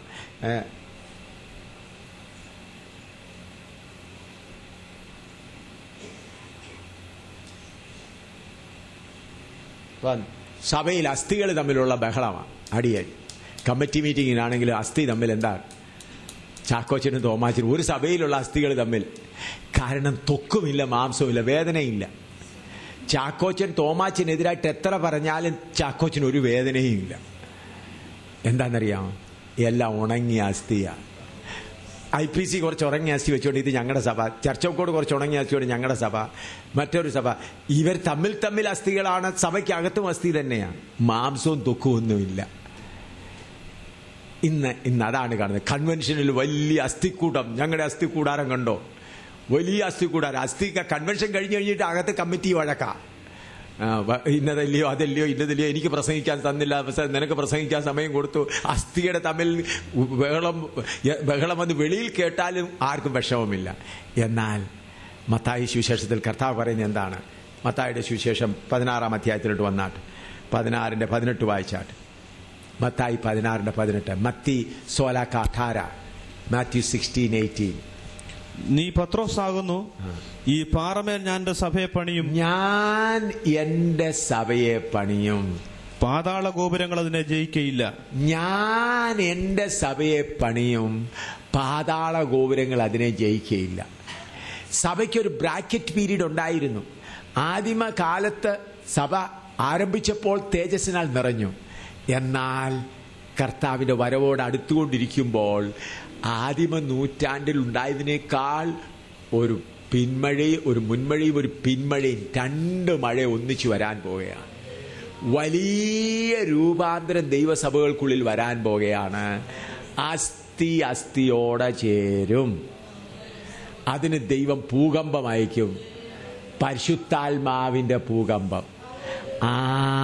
ഒരു സംഘടനാ പ്രസിഡന്റിനും പിടിച്ചു നിർത്താൻ കഴിവില്ലാത്ത പരിശുദ്ധാത്മാവിന്റെ ഭൂകമ്പം വരികയാണ്. അസ്ഥി തേടി ചെന്ന് അസ്ഥിയോടെ ചേരും. ഇത് സംഭവിക്കാൻ പോകുകയാണ്. അതിൻ്റെ അനക്കങ്ങൾ ഞാൻ അവിടെയായി കണ്ടുകൊണ്ടിരിക്കുന്നു. ഞാൻ ഒരു രാജ്യത്ത് മാത്രമല്ല, അനേക രാജ്യങ്ങളിൽ സഞ്ചരിച്ചുകൊണ്ടിരിക്കുന്ന ഒരാളാണ്. അതുകൊണ്ട് ഞാൻ ചൈനയിൽ അത് കാണുന്നു, ഫിലിപ്പീൻസിൽ അത് കാണുന്നു, നേപ്പാളിൽ കാണുന്നു, അനേക രാജ്യങ്ങൾ, കാനഡയിൽ, അമേരിക്കയിൽ, അനേക രാജ്യങ്ങളിൽ ഇത് അവിടെയായി ചെറിയ അനക്കം തുടങ്ങിയിരിക്കുകയാണ്. അസ്ഥി അസ്ഥിയോടെ ചേരാൻ പോകുകയാണ്. ഹല്ലേലൂയ. ക്രിസ്തുവിന്റെ ശരീരമാകുന്ന സഭ വെളിപ്പെടാൻ പോകുകയാണ്. അതിന് നിങ്ങൾ നേരത്തെ ഒരുങ്ങിക്കും. സംഘടനയുടെ ബോർഡെല്ലാം എടുത്തു മാറ്റാനല്ല ഞാൻ പറയുന്നത്. ഏത് സംഘടനയായാലും വീണ്ടെടുക്കപ്പെട്ട ദൈവമക്കൾ ഒന്ന്, ഞങ്ങളുടെ പിതാവ് ഒന്ന്, ഞങ്ങൾ ഒരേ അപ്പന്റെ മക്കൾ, ഞങ്ങൾ ഏക ശരീരസ്ഥർ. പാതാള ഗോപുരങ്ങൾ അതിനെ ജയിക്കയില്ല. ഇതിൻ്റെ ഇടയ്ക്കാണ് ഈ 10 കൊമ്പും 7 തലയുമുള്ള ആ മഹാമൃഗം വന്നിരിക്കുന്നത്.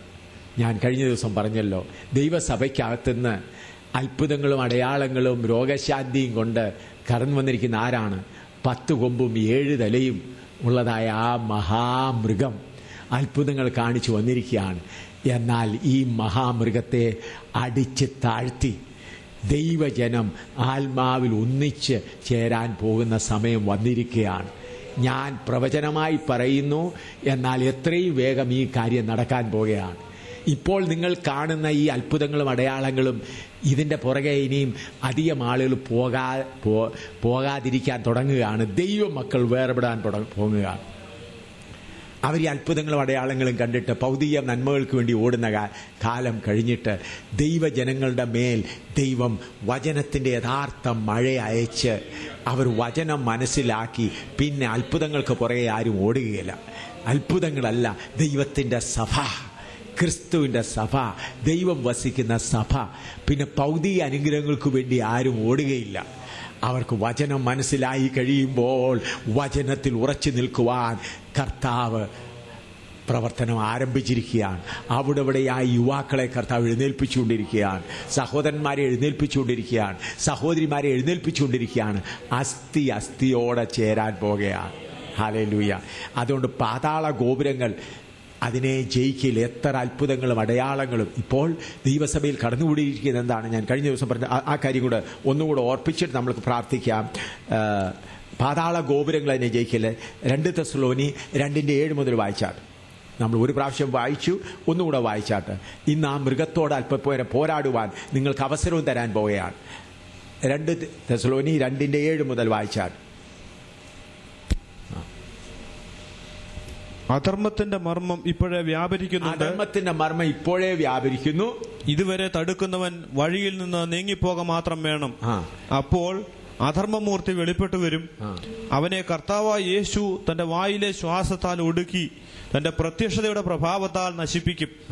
അധർമ്മമൂർത്തിയുടെ പ്രത്യക്ഷത നശിച്ചു പോകുന്നവർക്ക് സാത്താന്റെ വ്യാപാര ശക്തിക്ക് ഒത്തവണ്ണം വ്യാജമായ സകല ശക്തിയോടും അടയാളങ്ങളോടും അത്ഭുതങ്ങളോടും അനീതിയുടെ സകല വഞ്ചനയോടും കൂടെ ആയിരിക്കും. അവർ രക്ഷിക്കപ്പെടുവാൻ തക്കവണ്ണം സത്യത്തെ സ്നേഹിച്ച് കൈക്കൊള്ളായികയാൽ തന്നെ അങ്ങനെ ഭവിക്കും. സത്യത്തെ വിശ്വസിക്കാതെ അനീതിയിൽ രസിക്കുന്ന ഏവർക്കും ന്യായവിധി വരേണ്ടതിന് ദൈവം അവർക്ക് ഭോഷ്ക് വിശ്വസിക്കുമാറ് വ്യാജത്തിന്റെ വ്യാപാര ശക്തി അയക്കുന്നു. ഇന്ന് ദൈവസഭകളിൽ വെളിയിലത്തെ കാര്യമല്ല പറയുന്നത്. ഇപ്പോൾ ഗുരുജി വരുന്നുണ്ട്, ശ്രീ രവിശങ്കർ. അദ്ദേഹം വരുന്ന ആത്മസന്തോഷം അല്ല സ്വർഗസന്തോഷത്തിന്. അതുപോലെ ഇവിടെയും പല പ്രാസംഗികന്മാർ എഴുന്നേൽക്കുന്നുണ്ട്. ഇവിടെയും ഒരു ഗുരുജി വരുന്നുണ്ട്.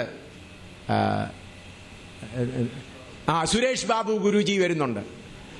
സുരേഷ് ബാബു ഗുരുജി വരുന്നതിന് നിങ്ങളെല്ലാം ഇപ്പം പോസ്റ്റർ എല്ലായിടത്തും വെച്ചിട്ടുണ്ട്. ആ ഗുരുജി വരുമ്പോഴത്തെ എല്ലാവരും കൂടെ വലിയ സ്വർഗസന്തോഷമായിരിക്കും. എന്നാൽ ഇവരെയെല്ലാം പിടിക്കുന്ന നാൾ വരുന്നുണ്ട്. ഇവരെല്ലാം പിടിക്കുന്ന നാളുകൾ അടുത്തു വരുന്നു. ഇവരിൽ വ്യാപരിക്കുന്ന ദുഷ്ടാത്മാവിനെ ജനങ്ങൾ തിരിച്ചറിയാൻ പോവുകയാണ്. അവരിൽ വസിക്കുന്ന പരിശുദ്ധാത്മാവ് അല്ലവേ അല്ല, ദുഷ്ടാത്മാവിനാൽ അത്ഭുതങ്ങൾ നടത്തുകയാണ്. ഞാൻ സുരേഷ് ബാബുവിനെ 10-12 വർഷം മുമ്പ് അദ്ദേഹത്തിന് വാൺ ചെയ്താണ്. യുവ സഹോദര, നിന്നിൽ പരിചരിക്കുന്ന അഭിഷേകം പരിശുദ്ധാത്മാവിൻ്റെതല്ല. നീ ശരിയായ അഭിഷേകം പ്രാപിക്കും, യഥാർത്ഥ മാർഗത്തിലിറങ്ങണം. അപ്പോൾ അതിന് കുറച്ച് കഷ്ടത്തിന്റെ മാർഗമാണ്, അതിഷ്ടമല്ല. ഞാൻ നേരിട്ട് പറഞ്ഞു, ഞാൻ 2 കർത്താവിന്റെ ദാസന്മാരെ വിളിച്ച് കർശനമായി പറയിപ്പിച്ചാണ്. ഞാൻ പറഞ്ഞു, അല്ലെങ്കിൽ നിന്നെ പരസ്യമായി പരസ്യകോലമാക്കാൻ പോവുകയാണെന്ന് പറഞ്ഞു. എനിക്കിവിടെ സമയം ഉണ്ടായിരുന്നെങ്കിൽ അവൻ പ്രസംഗിക്കുന്നിടത്ത് ചെന്ന് ഞാൻ പ്രസംഗിച്ചേനേമായിരുന്നു. ഇതെല്ലാം വലിയ വഞ്ചന. ഏതാത്മാവാണ്? 10 കൊമ്പും 7 തലയുമുള്ള ആ മഹാമൃഗം. അതിന്റെ മഹാമൃഗത്തിന്റെ ബലം കാരണം ആ പുള്ളിക്കാരൻ അടുത്ത ആഴ്ച ഇവിടെ വരുന്നുണ്ട്. അതുകൊണ്ടാണ് ഞാൻ പറയുന്നത്. ഇപ്പം നിങ്ങൾക്ക് ആർക്കെങ്കിലും CD മേടിച്ച് അദ്ദേഹത്തെ കേൾപ്പിക്കണമെങ്കിൽ കേൾപ്പിക്കണോ, താല്പര്യമുണ്ടെങ്കിൽ കേൾപ്പിച്ചാൽ. വെളിപ്പാട് പുസ്തകം 17-ാം അധ്യായത്തിലേക്ക് വന്നാട്ട്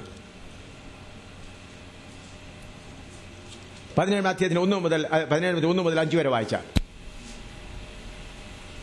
പിന്നെ 7 കലശമുള്ള 7 ദൂതന്മാരിൽ ഒരുവൻ വന്ന് എന്നോട് സംസാരിച്ചു, വരിക, ഭൂമിയിലെ രാജാക്കന്മാരോട് വേശ്യാവൃത്തി ചെയ്ത് തന്റെ വേശ്യാവൃത്തിയുടെ മദ്യത്താൽ ഭൂവാസികളെ മത്തരാക്കിയവളായി പെരുവെള്ളത്തിന്മീതെ ഇരിക്കുന്ന മഹാവേശ്യയുടെ ന്യായവിധി ഞാൻ കാണിച്ചു തരാമെന്ന് പറഞ്ഞു. അവൻ എന്നെ ആത്മാവിൽ മരുഭൂമിയിലേക്ക് കൊണ്ടുപോയി. അപ്പോൾ 7 തലയും 10 കൊമ്പും ഉള്ളതായി ദൂഷണനാമങ്ങൾ നിറഞ്ഞ് കടും ചുവപ്പുള്ള ഒരു മൃഗത്തിന്റെ മേൽ ഒരു സ്ത്രീ ഇരിക്കുന്നത് ഞാൻ കണ്ടു. ആ സ്ത്രീ ധൂമ്രവർണ്ണവും കടും ചുവപ്പ് നിറവും ഉള്ള വസ്ത്രം ധരിച്ചും പൊന്ന് രത്നവും മുത്തും അണിഞ്ഞവളായി തന്റെ വേശ്യാവൃത്തിയുടെ മ്ലേച്ഛതയും അശുദ്ധിയും നിറഞ്ഞ സ്വർണ്ണ പാനപാത്രം കയ്യിൽ പിടിച്ചിരുന്നു. മർമ്മം മഹതിയാം ബാബിലോൺ, വേശ്യമാരുടെയും മ്ലേച്ഛതകളുടെയും മാതാവ് എന്നൊരു പേർ അവളുടെ നെറ്റിയിൽ എഴുതിയിട്ടുണ്ട്. ഇവിടെ ആ മഹാമൃഗത്തെ കാണുന്നു. 13-ാം അധ്യായത്തിലും ആ മഹാമൃഗത്തിന്റെ കാര്യം പറയുന്നുണ്ട്. വെളിപ്പാട് പുസ്തകം 13-ാം അധ്യായം എടുത്താൽ 13-1-2 വായിച്ചാൽ. അപ്പോൾ 10 കൊമ്പും 7 തലയും കൊമ്പുകളിൽ 10 രാജമുടിയും തലയിൽ ദൂഷണനാമങ്ങളുമുള്ള ഒരു മൃഗം സമുദ്രത്തിൽ നിന്ന് കയറുന്നത് ഞാൻ കണ്ടു. ഞാൻ കണ്ട മൃഗം പുള്ളിപ്പുലിക്ക് സദൃശ്യവും അതിന്റെ കാൽ കരടിയുടെ കാൽ പോലെയും വായ് സിംഹത്തിന്റെ വായ് പോലെയും ആയിരുന്നു. അതിന് മഹാസർപ്പം തന്റെ ശക്തിയും സിംഹാസനവും വലിയ അധികാരവും കൊടുത്തു. ഇവിടെ കാണുന്നതായ ആ മർമ്മം ഇപ്പോഴേ വ്യാപരിക്കുന്നു പൗലോസ് പറഞ്ഞത് ഈ 10 കൊമ്പും 7 തലയുമുള്ളതായ മഹാമൃഗം, അതിന്റെ പുറത്ത് ഇരിക്കുന്ന സ്ത്രീ, സർവമതം, എല്ലാ മതങ്ങളും കൂടെ ഒന്നെന്നുള്ള രീതിയിലുള്ളതായ അതും.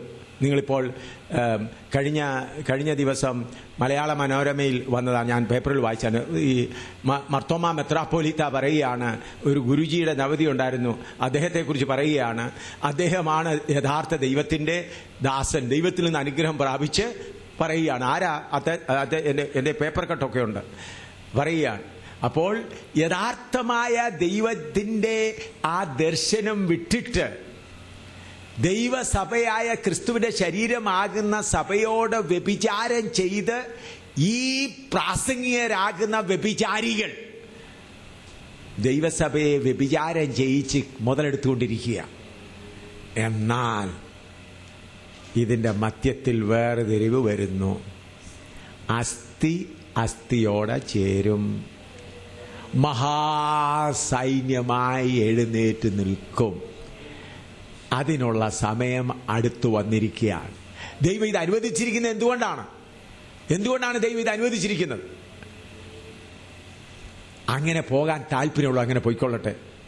സുരേഷ് ബാബുവിന്റെ കൂടെ 40 ദിവസം ഉപവാസം വരുന്ന, കൊല്ലത്ത് ഉപവാസം വരുന്ന ഒരു സഹോദരൻ എറണാകുളത്ത് ജബൽപൂർ വന്നതിന് ശേഷം ജമ്മുവിൽ വന്നപ്പോൾ ആരോ പറഞ്ഞു ഇവിടെ ഒത്തിരി സഭകളുണ്ട്. എന്നോട് പറഞ്ഞു ഒത്തിരി വലിയൊരു അഭിഷേകം കിട്ടിയിട്ടുണ്ട്, ഞാൻ അതിന് വന്നിരിക്കുകയാണെന്ന് പറഞ്ഞു. ഞാൻ പറഞ്ഞു, സഹോദര, ഞാൻ ഇപ്പോൾ പലയിടത്ത് പ്രസംഗിച്ചു ക്ഷീണിച്ചാണ്. 4 ദിവസം കഴിഞ്ഞിട്ട് അമൃത്സറിലെ പഞ്ചാബിൽ ഗരിയാല എന്ന് പറയുന്ന സ്ഥലത്ത് ഞങ്ങളുടെ സഭകൾ, കുറച്ചേറെ സഭകൾ കൂടും. ആ ഈസ്റ്റേൺ ഏരിയയിലുള്ള സഭകൾക്കെല്ലാം കൂടെ നല്ല യോഗമാണ്, നല്ല ആൾക്കൂട്ടം കാണും, വചന ശുശ്രൂഷയോളം പറഞ്ഞു. ഞാൻ അവിടെ ചെന്നപ്പോൾ വലിയ ആൾക്കൂട്ടം. ഞാൻ അവിടെ ചെന്നത്തെ പാസ്റ്ററോട് പറഞ്ഞു, ഞാനൊന്ന് വിശ്രമിച്ചിട്ട്, ഇന്ന് കേരളത്തിൽ നല്ലൊരു കർത്താവിൻ്റെ ദാസൻ വന്നിട്ടുണ്ട്.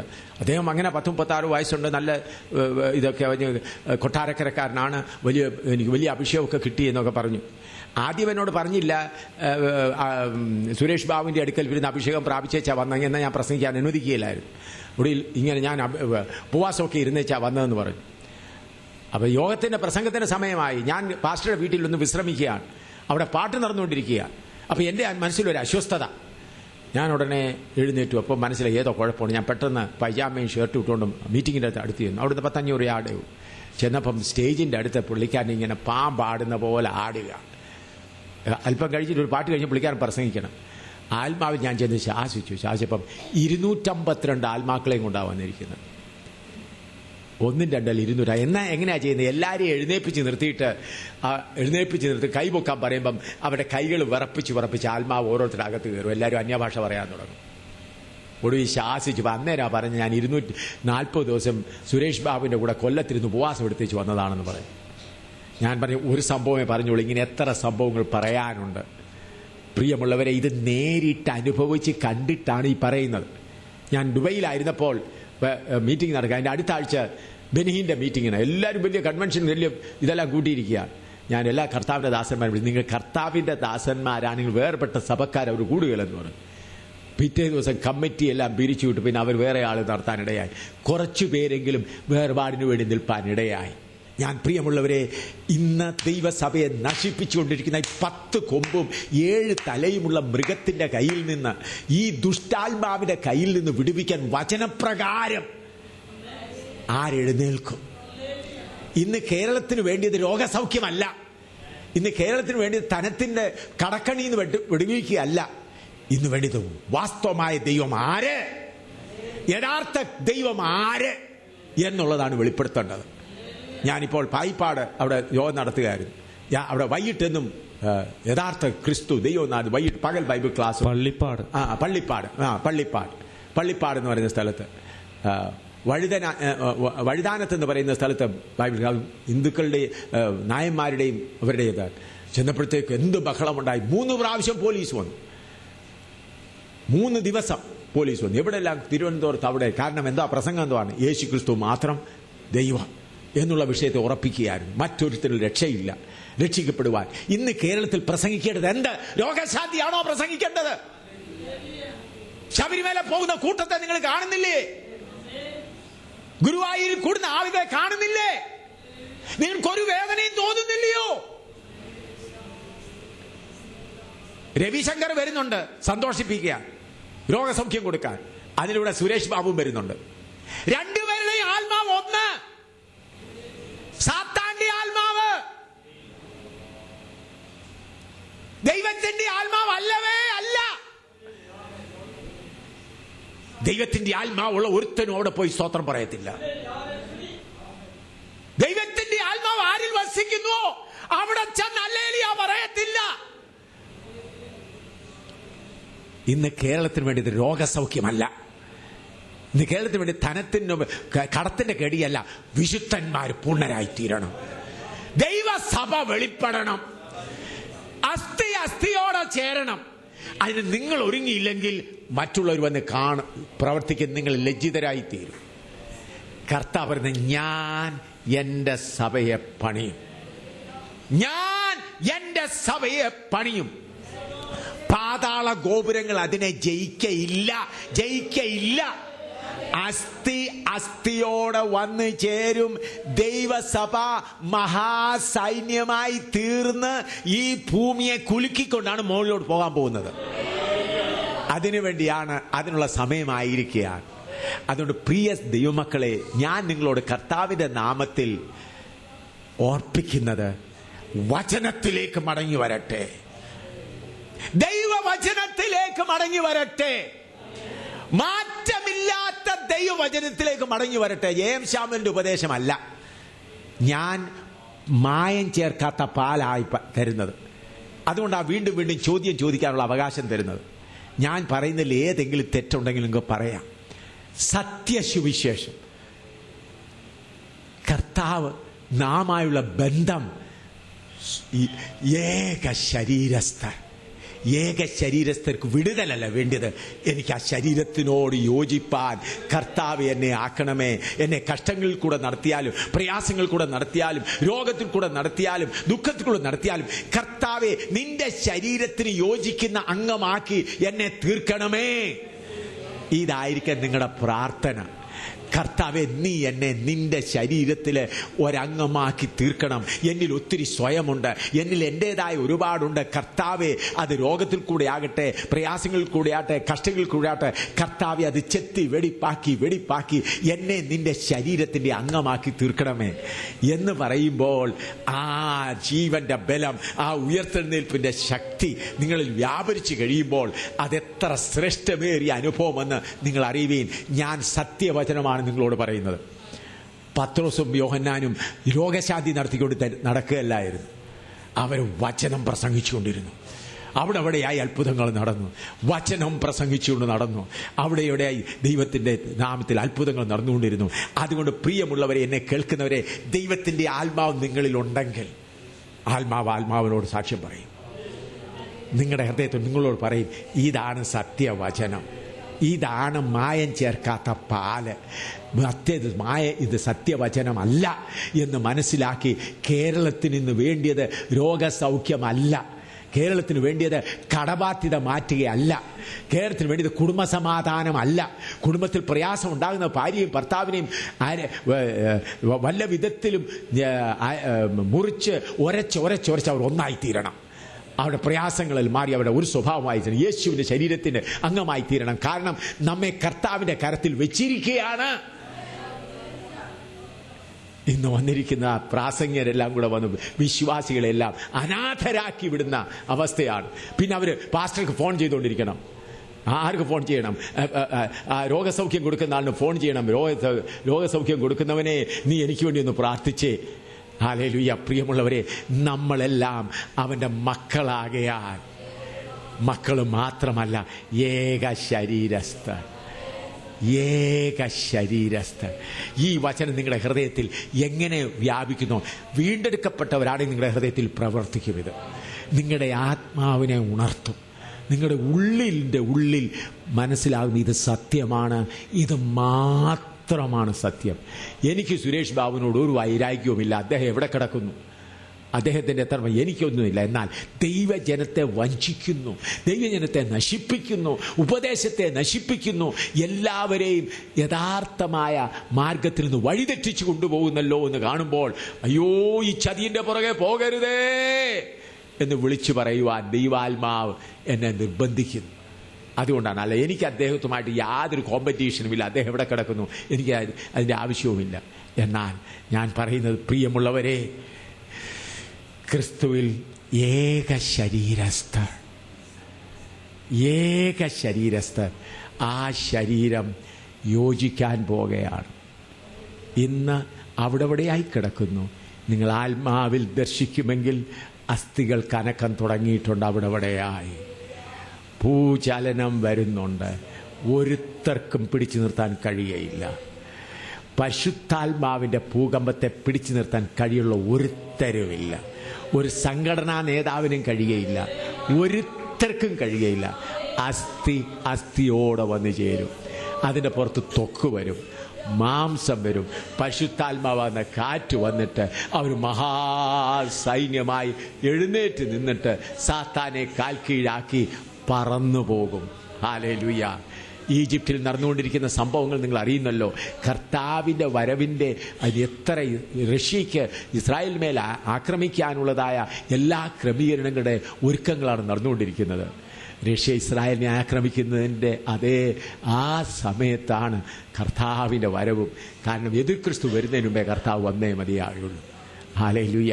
അതുകൊണ്ട് ഇനി കാലമധികമില്ല.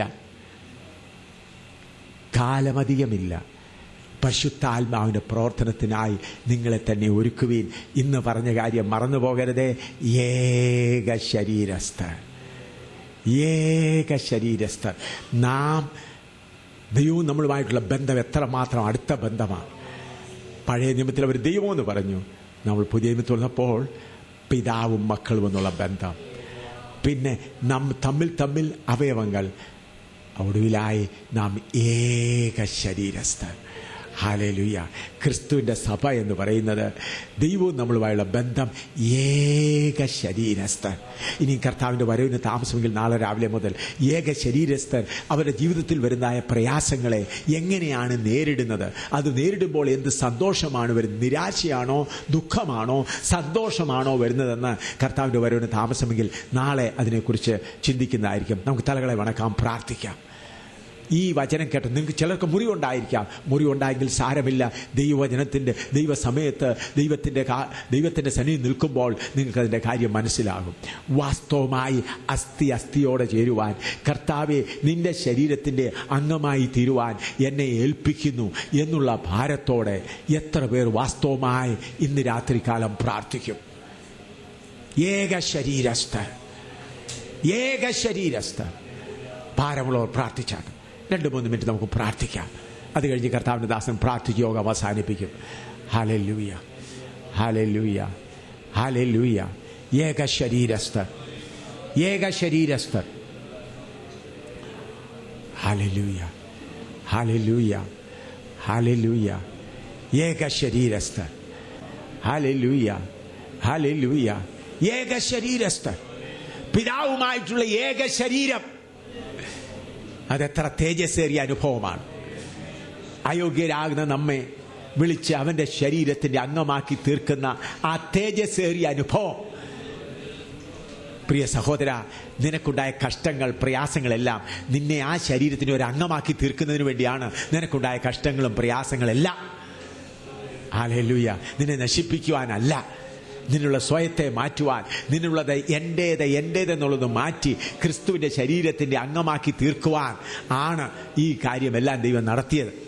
സ്തോത്രം. അതുകൊണ്ട് കർത്താവിൽ സന്തോഷിക്കുക. സ്തോത്രം. ഇപ്പോൾ കർത്താവിൻ്റെ ദാസൻ വന്ന് പ്രാർത്ഥിച്ച് യോഗം അവസാനിപ്പിക്കും.